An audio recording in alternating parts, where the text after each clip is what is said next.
I'm talking to John McLaughlin. John, you're an old camp resident, Uh, I go back a fair while. a fair while, Fair while. many number of years. Well, we're not going to how Uh, many years, but what's your thoughts of years gone by living in the camp? well, my thoughts in years gone by in the camp was hard. You know, life was hard in the camp. But when I say it was hard, it was happy. You were happy. You know, you learned to cope with harsh conditions, harsh living. Money wasn't very plentiful then. You know. Uh, I think the people that lived in the camp, they keep thinking on the happy times because I don't think they want to think on the hard times because they were rough. Well, are you referring to the housing conditions? Because obviously, in my recollections of them, they were the worst in Europe. They were, the house, this is what I'm on about. The housing conditions was bad because the home didn't, when someone got married, the home didn't decrease, it increased because once you live in Springtown, you get married, you obviously had to live with your own family or your wife's family because you had no chance of a flat eating in the town.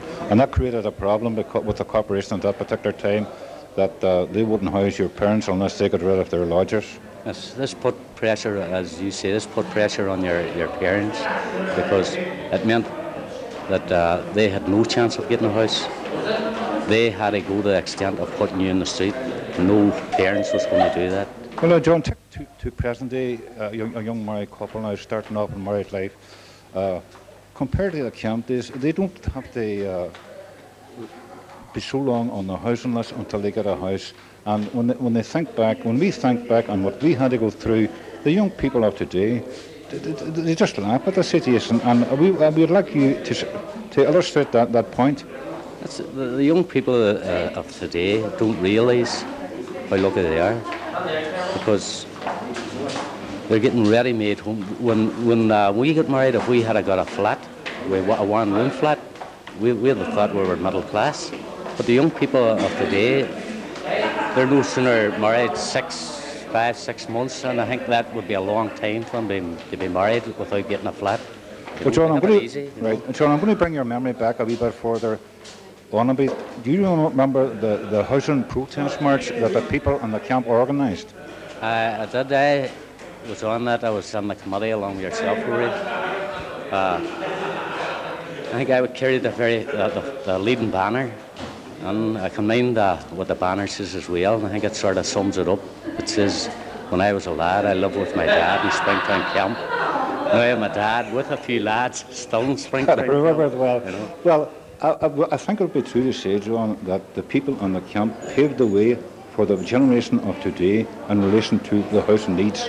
Would you agree with that? We definitely give a lead, not only on Derry, but right out through Northern Ireland. Because up until then, I think the corporation, from the end of the war, up until the 60s, the early 60s, had built 5 houses. That's what was built.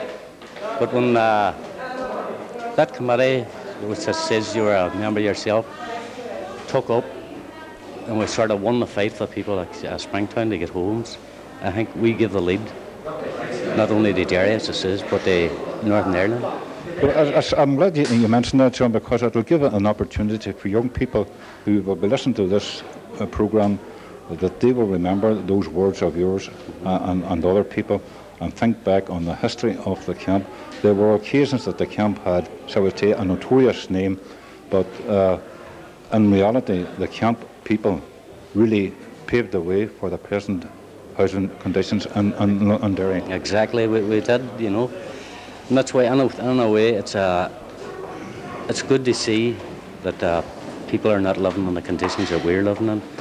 But as you say, the young people don't. They just. Is Jimmy on you? Sorry. They don't realise, you know, or they can't sort of. They have it so easy now that they can't see that really happened, you know. Right, John. A member of the organising committee here organising this reunion. Did you see a great demand for the second one? And well, last year, as soon as the dance was over last year, it was only just a one night thing we run, you know. Uh, on the road out of the hall, people were asking when was the next dance, you know. And right throughout the year, we've been people asking in the street, when's the next dance? They couldn't wait to get back to meet other people because they couldn't meet everybody on the night, you know. They enjoyed it that much. So this year, we decided that we'd run a Springtown weekend reunion, so that would allow people to come across the water for the weekend, all get together. There has been a few people from across the water. Well, there's people who's come from London, Scotland, all over, you know, has been here. It's come in for the reunion. It's been brilliant success. Well, I was here last night, Sean, and I met people that I haven't seen for years, and a couple of people from England, and the gist of the conversations that I was getting from a lot of people is that they would want to have one every year. Would you see that now as a member of the committee? Can you see that? I could see it run on a one night thing, you know, a dance being run one night. I wouldn't say that you'd have a Springtown reunion weekend every year. You know, it's a tremendous amount of work. But I can see a dance being run every year, reunion dance. Well, I know for a fact that you are organising a dinner dance for the pensioners of the camp. That's right. That's the next thing on the agenda. That's the next thing for the committee on the agenda, which is more work. We're taking all the pensioners out. We're giving them a nice cabaret, a meal, and a good slap-up meal, and I think they deserve it. Well, I think so, Joe. And on behalf of the pensioners, John, I'd like to thank you. Thanks for the interview. Right. Thank you.